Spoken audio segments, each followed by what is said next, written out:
on the street by themselves is so dangerous. Yeah. A car might run them over. The bag is not heavy for you? Nope. Are you sure? Yes, just smart enough. ও আমাকে বলছে ওর হাত ধরে যদি আমি রাস্তা cross না করি তাহলে কোনো গাড়ি এসে আমাকে অ্যাক্সিডেন্ট করে দিতে পারে। আমার একটা হাতে কফির কাপ আছে, তাই জন্য ও আমার আরেকটা হাত ধরেছে আর আমার ব্যাগটাও বয়ে নিয়ে যাচ্ছে। নমস্কার, আশা করি সবাই খুব ভালো আছেন। স্বপ্নের দেশ আমেরিকার আবার একটা নতুন ব্লগে সবাইকে স্বাগত জানাই। আজ মঙ্গলবার, তাই জন্য আমরা এসেছি এই বাউন্স হাউসে।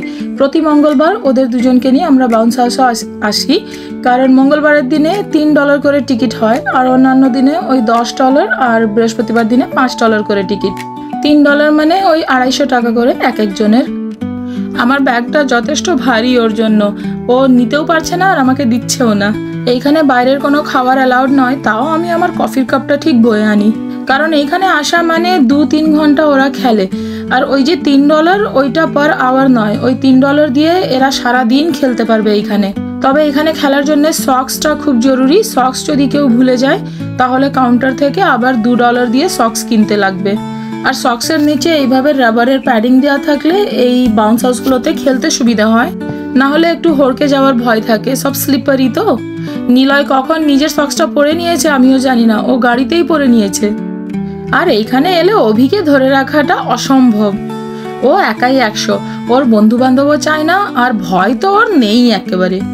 আজকে বাউন্স হাউসে তেমন কেউ নেই, অন্যান্য দিনে বেশি ভিড় থাকে। অনেক বাচ্চারা থাকলে আমার একটু ভয় লাগে, কারণ অভির মতো কম বয়সী ছেলেমেয়েরা অনেক কম আসে এখানে। বেশিরভাগ সবাই 7, 8, 10, 12 বছরের ছেলেমেয়েরা আসে। তো ওদের সাথে যখন অভি খেলে আমার একটু ভয় করে, কারণ খেলতে খেলতে কখন কার সাথে কার ধাক্কা লেগে কে কার ওপরে পড়ে যাবে ওইটাই আমার ভয় করে, যে অভির ওপরে যদি কেউ পড়ে যায় অভির খুব চোট লাগবে। যদিও বা বড় ছেলেমেয়েরা একটু ধ্যান দিয়েই খেলে, ছোট বাচ্চা আশেপাশে থাকলে ওরা ভালোই কেয়ার করে বাচ্চাদের। যেমন নিলয়কে নিয়ে আমার তেমন আর ভয় লাগে না, ও তো 5 বছরের হয়ে যাবে এই অগস্ট মাসে, যথেষ্ট বড় হয়ে গেছে বড় ছেলেমেয়েদের সাথে খেলার জন্য, তো ওকে অত দেখতে লাগে না। অভিকে সবসময় চোখে চোখে রাখতে হয় আমাদের। এই বাউন্স হাউসে আসা মানে 2-3 ঘন্টার ব্যাপার মিনিমাম। এইখানে এলে বাবু আর অভি বাড়ি ফিরে যেতে চায় না, তাই জন্য আমরা ওই বিকেল 5টার সময় করে আসি, কারণ এই বাউন্স হাউসটা 8টার সময় বন্ধ হয়। তাই এই জায়গাটা বন্ধ হওয়া অবধি আমরা এখানেই থাকি, না হলে ওরা বাড়ি ফেরার সময় কান্নাকাটি করে একার করে। ভাবুন বাচ্চাদের শরীরে কতটা এনার্জি থাকে, ওই 2-3 ঘন্টা সমানে ওরা জাম্প করে যাবে এই বাউন্স হাউসের ভেতরে। এই জায়গাটা খুব একটা বড় নয়, কারণ আমেরিকাতে আরো বড় বড় খেলার জায়গা হয় যেগুলো বিল্ডিং এর ভেতরে থাকে। এইখানে 4টে বাউন্স হাউস আছে জাম্প করার জন্য, আর অনেকগুলো খেলার মেশিন আছে যেখানে কয়েন দিয়ে খেলতে হয়। যেমন এই মেশিনে পিগি ব্যাংক রাখা আছে, 50 পয়সা দিয়ে খেলে যদি কেউ জিততে পারে সে পিগি ব্যাংক বাড়ি নিয়ে যেতে পারবে। আমি সবসময় অন্যদের খেলতে দেখেছি, আমি নিজে কোনোদিন এইসব মেশিনের একটাও গেম খেলিনি। কত রকম গেম আছে, 50 পয়সা দিয়ে খেলে জিততে পারলে জিনিসটা নিজের হয়ে যাবে, কিন্তু আবার কয়েন না থাকলে এই মেশিনগুলোর গেমগুলো খেলা যাবে না, কারণ এই মেশিনগুলো ক্রেডিট কার্ড অ্যাকসেপ্ট করে না। আর আমেরিকা তো ক্রেডিট আর ডেবিট কার্ডেই চলে। আমার নিজের কাছেই ক্যাশ থাকে না, আর অন্যের কথা আর কি বলবো। ওই $1 বা $5, $10 এরকম পড়ে থাকে ব্যাগে, না হলে আমাদের সমস্ত ট্রানজাকশন তো ডেবিট কার্ড আর ক্রেডিট কার্ডেই হয়। তাই এইসব জায়গাগুলিতে যখন কয়েন দিয়ে গেম খেলতে লাগে, কয়েন না থাকলেও একটা মেশিন রাখা থাকে যেখানে ক্যাশ ঢুকিয়ে কয়েন বের করা যায়। চলুন আপনাদের দেখাই কয়েন মেশিনটা কিভাবে কাজ করে। এইটা কয়েন মেশিন, লেখা আছে চেঞ্জ, আর এর ভেতরে এই জায়গাটায় $1, $5, $10 আর $20 আমরা টাকা ঢুকাতে পারবো, আর সেই অনুযায়ী মেশিনটা কয়েন আমাদের ফেরত দেবে। এই টাকার কোনাগুলো যদি একটু মুড়ে যায় তো মেশিন নিতে চায় না, আর আমার কাছে $1 ছিল ক্যাশের নামে, তাও টাকাটা কিভাবে মুড়ে গেছে দেখুন। টাকার কনগুলো একটু সোজা করে ঢুকানোর চেষ্টা করছি, কিন্তু মেশিন নিচ্ছে না। মেশিনের আমার এই টাকাটা একদম পছন্দ হচ্ছে না, বারবার আমাকে ফেরত দিয়ে দিচ্ছে। কতবার চেষ্টা করার পরে তবে গিয়ে অ্যাকসেপ্ট করেছে, আর আমার পুরনো টাকার বদলে কি সুন্দর নতুন 4টে চকচকে কয়েন দিয়ে দিয়েছে। এই কয়েনগুলো সব 25 পয়সা করে, তাই জন্য 4টে কয়েন $1 জন্য। এইখানের 25 পয়সায় কোনো নাম্বার লেখা থাকে না, যেমন 25টা লেখা থাকবে না, শুধু লেখা থাকে $1/4। সিলভারের ওপরেই সিলভার দিয়ে লেখা, তো সেরকম বোঝা যাচ্ছে না ক্যামেরায়। আমাদের ইন্ডিয়ায় তো 25 পয়সা উঠেই গেছে, কিন্তু আমেরিকায় এখনও 25 পয়সা, 1 পয়সা, 5 পয়সা ভালোই দরকার পড়ে। বিশেষ করে এই খেলার জায়গাগুলোতে খেলার জন্য 25 পয়সা, 50 পয়সা, 75 পয়সা লাগে। আর তাছাড়া এইখানে অলডি বলে একটা দোকান আছে, যেখানে আমরা সবজি বাজার করতে যাই, ওইখানে শপিং কার্ট নেওয়ার জন্য 25 পয়সা দিয়ে শপিং কার্ট নিতে হয়। তো কয়েকটা কয়েন ব্যাগে পড়ে থাকলে সুবিধেই হয়। এই দেখুন, এই জায়গাটা বার্থডে পার্টির জন্য বুক করা যায়। এই দেশে বেশিরভাগ বাচ্চাদের খেলার জায়গাতে বার্থডে পার্টি বুক করার ব্যবস্থা থাকে। বার্থডে পার্টি বুক করতে গেলে প্যাকেজ অনুযায়ী দাম দিতে হয়, আর বার্থডে পার্টিতে কজন বাচ্চা থাকবে তার ওপরে প্যাকেজের দামটা ডিপেন্ড হয়। বাচ্চাদের সাথে যারা মা বাবারা আসবে ওদের কোনো এক্সট্রা পয়সা লাগে না। যেমন যদি 5 জন আসে আর প্লাস যার বার্থডে হবে সে, যদি তার 5টা বন্ধু থাকে তো মিনিমাম $200 বা $250 একটা বার্থডে প্যাকেজ হয়। আবার যদি 10 জন বন্ধুকে সে ইনভাইট করতে চায় তখন দামটা পড়ে যাবে $350।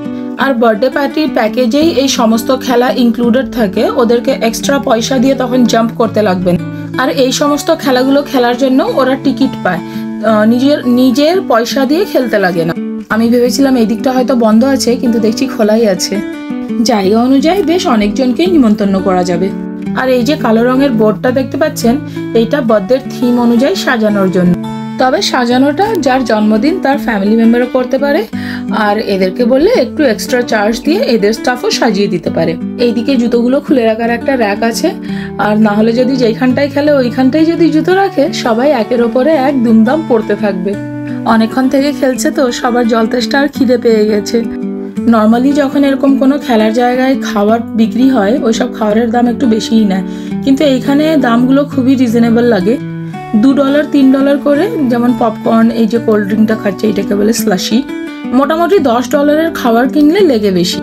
পপকর্নের অর্ডার দিয়ে এসেছে। অন্যান্য দিনে পপকর্ন রেডি থাকে, কিন্তু আজকে হয়তো কেউ এখনো অর্ডার দেয়নি, আমরাই প্রথম অর্ডার দিয়েছি, তাই একটু সময় লাগছে প্রথম ব্যাচটা তৈরি করতে।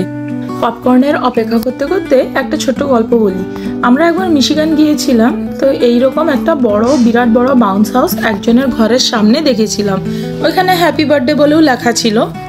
তখন আমার হাজব্যান্ড বলেছিল যে এইভাবে কোনো বড় বাউন্স হাউস যদি কোনো বাড়ির সামনে থাকে আর হ্যাপি বার্থডে লেখা থাকে, তো সবাই অটোমেটিক্যালি ভেবে নেয় যে এইটা কোনো আরব দেশের লোকের ঘরে বার্থডে পার্টি হচ্ছে, মানে কোনো ধনী লোকের ঘরে। এই বাউন্স হাউসগুলো রেন্ট করা যায়, তবে আমি জানি না কত টাকা কি ভাড়া পড়ে। নিশ্চয়ই অনেক বেশিই হবে, কারণ যদি এই বাউন্স হাউসের কিছু ক্ষতি হয়ে যায় ক্ষতিপূরণটাও তো আমাদেরই দিতে হবে, বা যে ভাড়া করবে তাকে দিতে হবে। এইগুলোর থেকে অনেক ছোট বাউন্স হাউস কিনতে পাওয়া যায়, ওইগুলোর দাম প্রায় ওই $100-150 মতো, তার মানে ইন্ডিয়ান টাকায় ধরলে 8-10 হাজার টাকার মতো। আমার শাশুড়ি মা একটা কিনেছে অ্যাডিশনাল কালারের জন্য, তো যখন বাউন্স হাউসটা সেট আপ করে তখন আমাদেরও বলে, আমরা বাবু আর অভিকে নিয়ে যাই। এই দেশে আরেকটা জিনিস খুব ভালো, যে যদি বোতল থাকে তো ঠান্ডা জল ফ্রিতেই ভরে দেয় বোতলে।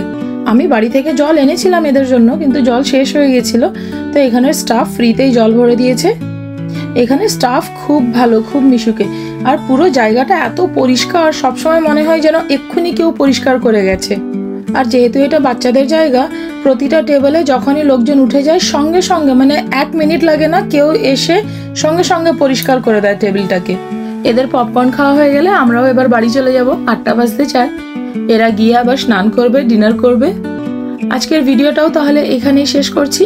আজকের এই ভিডিওটা শেষ অবধি দেখার জন্য আপনাদের অসংখ্য ধন্যবাদ জানাই। আমি থাকি আমেরিকার ওহাইওতে। আপনারা এই ভিডিওটা কোথায় থেকে দেখছেন আমার সাথে শেয়ার করলে আমারও খুব ভালো লাগবে। আমার মিশিগানের গল্পের মতোই হয়তো আপনাদেরও বাউন্স হাউস নিয়ে কোনো ছোট্ট গল্প আছে, আমার সাথে শেয়ার করলে আমি আমার চ্যানেলে শেয়ার করতে খুবই খুশি হব। আমার চ্যানেলের ভিডিওগুলো যদি আপনাদের ভালো লাগে আমার চ্যানেলকে সাবস্ক্রাইব করবেন, আর পাশে দিয়ে নোটিফিকেশন বেল আইকনটি ক্লিক করে দেবেন। ঈশ্বরের কাছে প্রার্থনা করি আপনারা সবাই ভালো থাকবেন, সুস্থ থাকবেন, সাবধানে থাকবেন। দেখা হবে আবার পরের ভিডিওতে।